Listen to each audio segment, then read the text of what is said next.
Des centaines de réfugiés continuent de traverser la frontière entre la Grèce et la Macédoine, tandis qu'ils poursuivent leur périple vers l'Europe du Nord.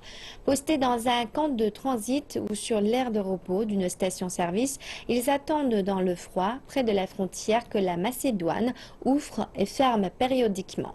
3000 autres personnes sont arrivées samedi au Pirée depuis les îles grecques. La majeure partie d'entre elles se dirigeraient déjà du côté grec de la frontière à Itomeni.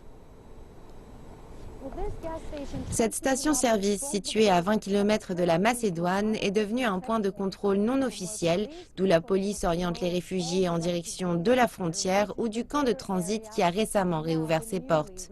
Seuls les Afghans, les Syriens et les Irakiens ont le droit de traverser la frontière, mais ils doivent auparavant attendre des heures, voire une journée entière dans cette station-service. La Grèce n'a aucun pouvoir quant au nombre de personnes autorisées à traverser la frontière, puisque ce sont les autorités macédoniennes qui en contrôlent l'ouverture. Ce matin, par exemple, ils acceptent 50 personnes par heure, mais cela est loin d'être suffisant puisque l'afflux continue.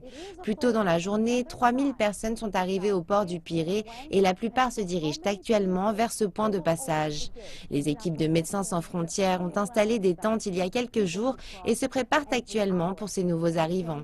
Ils ont apporté avec eux 1000 couvertures et 2000 sandwichs en prévision de l'arrivée d'une soixantaine de bus dans les heures à venir.